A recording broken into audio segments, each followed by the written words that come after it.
तो hello everyone, कैसे हैं आप सभी। उम्मीद करते हैं अच्छे होंगे, मस्त होंगे और स्वस्थ होंगे। आपकी पढ़ाई चल रही होगी।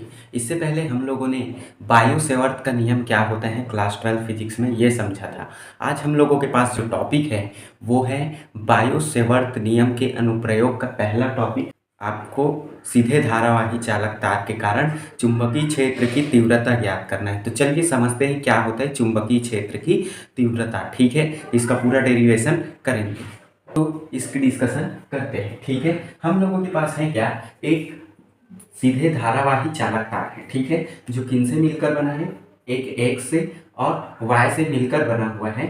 ठीक है, जिसका जो है बिंदु ओ से बिंदु बी पर चुंबकीय क्षेत्र की तीव्रता ज्ञात करना है, जिसकी दूरी डी होता है। ए बी जो होता है हम लोगों के पास अल्पांश होता है। ठीक है, तो हमें इनके बिंदु पी पर चुंबकीय क्षेत्र की तीव्रता की गणना करते हैं।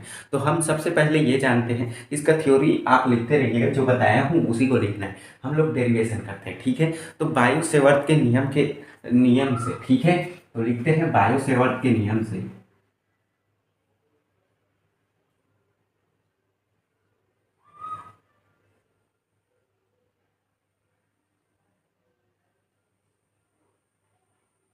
क्या होता है, डी बी बराबर, ये हम लोगों के पास बराबर होता है mu not divided by 4 pi I into का D L sine theta divided by R square. ठीक है, ये हम लोगों के पास समीकरण एक होता है। समझ में आ गया। तो ये बायो सेवर्ट के नियम से होता है, इससे पहले हम लोगों ने देखे थे। अब हम लोगों को करना क्या है, याद रखिएगा, ए बराबर जो होता है, ए पी बराबर जो होता है, ए पी बराबर जो होता है वो हम लोगों के पास आर होता है। ठीक है, तो जहां हम लोग लिखते हैं इसके अनुसार, जहां ए पी बराबर आर होता है। ठीक है, तो याद रखना आर हम लोग किस, यहां हम लोग लिखते हैं बिंदु ए से, बिंदु ए से बी पी पर लंब डालें। ठीक है, बिंदु बी पी से, ठीक है, बी से पी पर क्या किए हम लोगों ने, एक लंब डाले जिसका दूरी क्या है, आर होता है। ठीक है, तो यहां हम लोगों के पास पी ओ बराबर मिलता है डी। क्लियर, तो पी ओ बराबर क्या मिलेगा आपको, डी मिलेगा। आपको बी से पी में क्या करना है, एक लंब डालना है जिसकी दूरी आर होता है, और हमें यहाँ पी ओ बराबर जो होता है, पी ओ बराबर डी मिलता है। समझ में आ गया। तो ये समकोण त्रिभुज ए सी बी में हम लोगों को क्या करना है, साइन थीटा, या हम लोग साइन पाई माइनस का थीटा का वैल्यू निकालेंगे। तो ये हम लोगों के पास साइन थीटा बराबर मिलता है A C divided by A P. ठीक है, याद रखिएगा कौन सा समकोण त्रिभुज, ए सी बी। ठीक है, हम लोगों के पास ए सी बी समकोण त्रिभुज लिखेंगे। तो यहाँ से साइन पाई माइनस थीटा, ये तो हम लोग अगर देखें तो साइन थीटा बराबर A C divided by A B. यहाँ से ए सी का मान निकाल लीजिए, तो ए सी बराबर होता है ए बी साइन थीटा। ठीक है, चूंकि हम लोगों के पास ए बी का वैल्यू पता है, ए बी चूंकि ए बी बराबर होता है डी एल अल्पांश। ठीक है, तो हम लोग यहाँ क्या करते हैं, इंपुट कर देते हैं भाई। तो ए सी इज इक्वल टू हम लोगों को मिलेगा डी एल साइन थीटा। समझ में, ए सी, तो यहाँ तक हम लोगों के पास वैल्यू आ गया है, ए सी बराबर डी एल साइन थीटा, ये समीकरण 2। ठीक है, आगे डिस्कशन इसी के अनुसार करते हैं, समीकरण 1 व 2 से।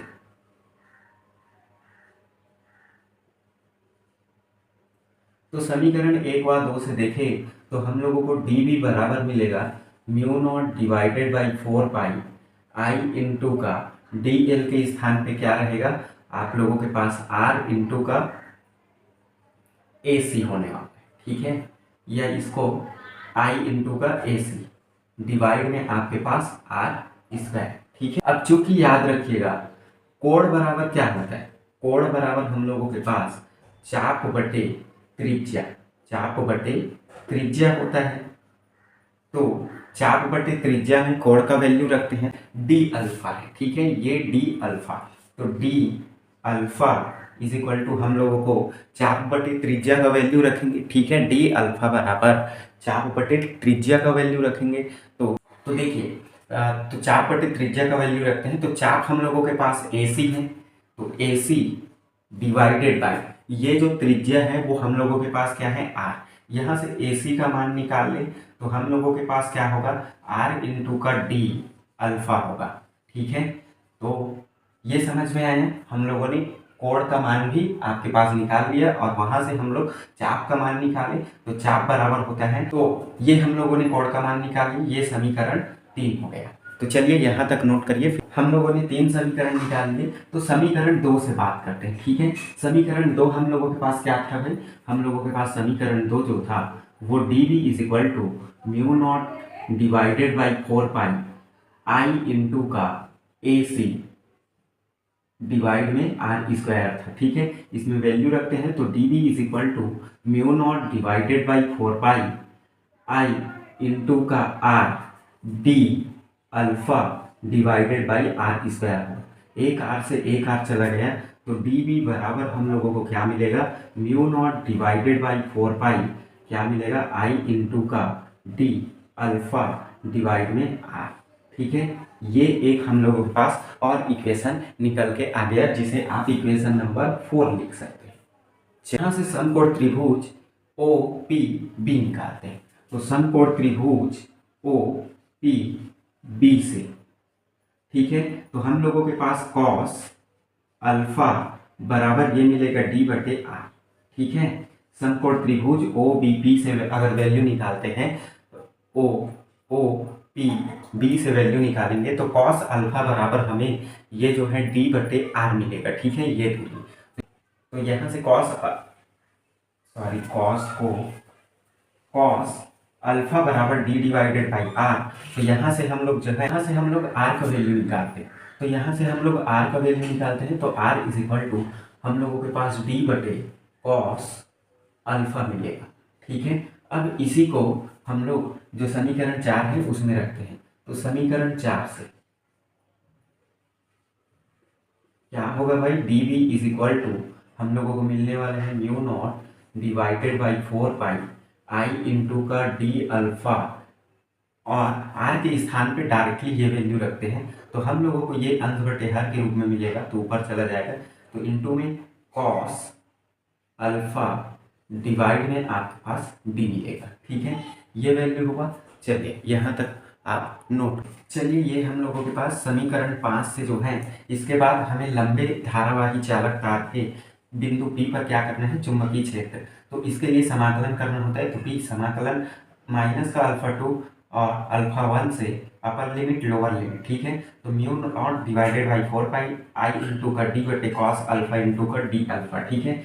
तो यहाँ से इनका समाकलन करने पे हमें B इज इक्वल टू मिलेगा mu not divided by 4 pi i divide में डी समाकलन माइनस का अल्फा 2 से अल्फा 1 तक कॉस अल्फा इंटू का डी अल्फा, ठीक है। अब चूंकि याद रखिए B is equal to mu not divided by 4 pi into का आई डिवाइडेड बाई डी, इसका जब हम समाकलन करते हैं तो ये हम लोगों के पास होता है साइन अल्फा, ठीक है। तो साइन अल्फा का वैल्यू लिख लेते हैं, तो ये हम लोगों को मिलेगा साइन अल्फा, उसके बाद माइनस का अल्फा 2 और अल्फा 1। अब हम लोगों को एक बार जो होता है इस अल्फा के स्थान पे अल्फा 1 और अल्फा 2 रखना है, तो B is equal to mu not divided by 4 pi I into का डी, यहाँ होगा आपके पास sine alpha 1 minus plus sine minus alpha 2, ठीक है, ये निकल के आएगा। अब ये जो होता है हम लोगों के पास फाइनली यही फार्मूला होता है हम लोगों के सीधे धारावाही चालक का, मतलब कि फाइनल फार्मूला अगर हम देखें इसको माइनस कर लेंगे तो ये हम लोगों को प्लस के मिलेगा, तो B is equal to mu not divided by 4 pi into का आई divided by D sine alpha 1 plus का साइन अल्फा 2, ये हम लोगों का सूत्र होता है। किसके लिए? अनंत लंबाई के सीधे धारावाही चालक तार के बिंदु P पर चुंबकीय क्षेत्र ज्ञात करने के लिए। तो ये आप एक बार प्रैक्टिस करिए, उसके बाद ही ये समझ में आएगा, ठीक है। थोड़ा कॉन्सेप्चुअल है और ये इम्पॉर्टेंट है आपके एग्जाम के लिए। तो ये पहला अनुप्रयोग का डिस्कशन हम लोगों ने कर लिया। हाँ, इसका स्थिति जो होता है वो मुझे आप है, ठीक है, होमवर्क है, मतलब आप इसका वैल्यू मुझे निकाल कर दिखाएंगे थीटा का मान रख के। ओके, चलिए, तो ये तब तक के लिए पढ़ के रखिए, मस्त रहिए, स्वस्थ रहिए। जय हिंद, जय भारत।